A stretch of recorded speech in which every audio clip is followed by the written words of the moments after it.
ಸ್ನೇಹಿತರೆ ನಮಸ್ಕಾರ. SR Boy ಮತ್ತೊಂದು ವಿಡಿಯೋಗೆ ಸ್ವಾಗತ ಸುಸ್ವಾಗತ ಅಂತ ಹೇಳ್ತಾ ಸ್ನೇಹಿತರೆ, ಇವತ್ತಿನ ವಿಡಿಯೋದಲ್ಲಿ ತುಂಬಾನೇ ಇಂಟ್ರೆಸ್ಟಿಂಗ್ ಆಗೈತೆ. ಗುಡ್ ನ್ಯೂಸ್ ಅಂತ ಹೇಳ್ಬೋದು. ಸ್ನೇಹಿತರೆ, ಈ ಒಂದು ಯೋಜನೆಯಿಂದ ನಿಮಗೆ 10 ಲಕ್ಷ ತನಕ ನಿಮಗೆ ಸಹಾಯಧನ ಸಿಗಲಿದೆ. ಯಾವ ಒಂದು ಯೋಜನೆಯದು?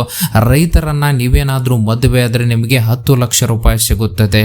ಹಾಗಿದ್ರೆ ಸರ್ಕಾರ ತಂದಿರುವಂತಹ ಯೋಜನೆ ಬಗ್ಗೆ ಸಂಪೂರ್ಣದ ಮಾಹಿತಿ, ಅದ್ರ ಜೊತೆಗೆ ಇನ್ನಿತರ ಕೆಲವೊಂದು ಮಾಹಿತಿಗಳನ್ನ ಕೂಡ ನಾನು ಈ ಒಂದು ವಿಡಿಯೋದಲ್ಲಿ ತಿಳಿಸ್ಕೊಡ್ತೀನಿ. ಹಾಗಾದರೆ ಯಾವ ಒಂದು ಯೋಜನೆ ಅಂದರೆ ಸ್ನೇಹಿತರೆ, ಈ ಒಂದು ಯೋಜನೆಯಿಂದ 10 ಲಕ್ಷ ರೂಪಾಯಿ ಸರ್ಕಾರನೇ ನಿಮಗೆ ಕೊಡಲಿದೆ. ಹಾಗಾದರೆ ಯಾವ ರೀತಿ ಕೊಡ್ತಾರೆ, ಹೇಗೆ ಕೊಡ್ತಾರೆ, ಸಂಪೂರ್ಣವಾದ ಮಾಹಿತಿ ಈ ಒಂದು ವಿಡಿಯೋದಲ್ಲಿದೆ. ಈ ವಿಡಿಯೋನ ಪೂರ್ತಿಯಾಗಿ ನೋಡಿದ್ರೆ ನಿಮಗೆ ಸರಿಯಾದ ಮಾಹಿತಿ ದೊರೆಯುತ್ತದೆ ಅಂತ ಹೇಳ್ಬೋದು. ಈ ಒಂದು ಸ್ಕೀಮ್ನ ಬಗ್ಗೆ ಮಾಹಿತಿ ಕೊಡ್ತೀನಿ ಬನ್ನಿ.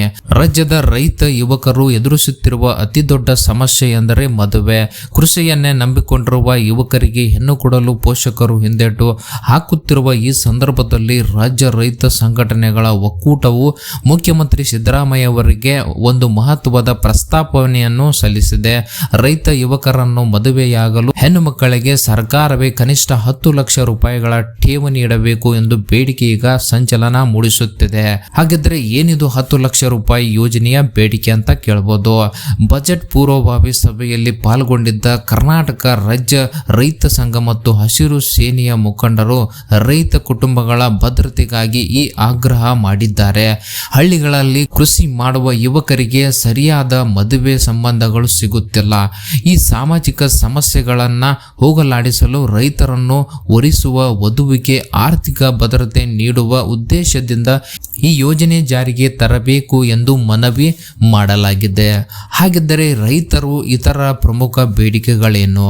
ಈ ಒಂದು ಯೋಜನೆಯ ಜೊತೆ ಮತ್ತಿತರ ಬೇಡಿಕೆಗಳು ಕೂಡ ಸರ್ಕಾರದ ಮುಂದೆ ಇಟ್ಟಿದ್ದಾರೆ. ಹಾಗಿದ್ರೆ ಯಾವ ಬೇಡಿಕೆಗಳನ್ನು ಸರ್ಕಾರದ ಮುಂದೆ ಇಟ್ಟಿದ್ದಾರೆ ಅಂದರೆ, ಕೃಷಿ ಸಾಲ ನೀತಿ ಬದಲಾವಣೆ, ಬ್ಯಾಂಕುಗಳ ರೈತರಿಗೆ ನೀಡುವ ಸಾಲದ ನೀತಿಯಲ್ಲಿ ಬದಲಾವಣೆಯಾಗಬೇಕು, ಭೂಮಿಯ ಮೌಲ್ಯದ 75% ಸಾಲವನ್ನು ಸುಲಭವಾಗಿ ನೀಡಬೇಕು ಎಂದು ಕುರುಬುರ ಶಾಂತಕುಮಾರ ಆಗ್ರಹಿಸಿದ್ದಾರೆ.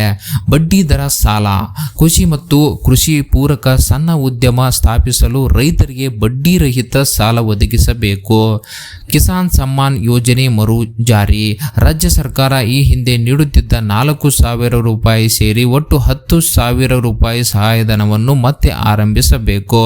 ಇದರ ಜೊತೆಗೆ ಬೆಲೆ ನಿಗದಿತ ಅಂದರೆ ನೀವು ಬೆಳೆದಂತ ರೈತರು ಬೆಳೆದಂಥ ಬೆಳೆಗಳಿಗೆ ಅಂದರೆ ಕಬ್ಬು ಸೇರಿದಂತೆ ಇತರ ಬೆಳೆಗಳಿಗೆ ರೈತರ ಹೊಲದಲ್ಲೇ ದರ ನಿಗದಿಪಡಿಸಬೇಕು ಹಾಗೂ ಕಟಾವು ಮತ್ತು ಸಾಗಾಣಿಕೆ ವೆಚ್ಚವನ್ನು ಕಾರ್ಖಾನೆಗಳೇ ಭರಿಸಬೇಕು ಎಂದು ರೈತರು ಇದನ್ನು ಬೇಡಿಕೆಗಳನ್ನು ಮುಂದಿಟ್ಟಿದ್ದಾರೆ. ಇದರ ಜೊತೆಗೆ ಮೈಕ್ರೋ ಫೈನಾನ್ಸ್ ಹಾವಳಿ ತಡೆ.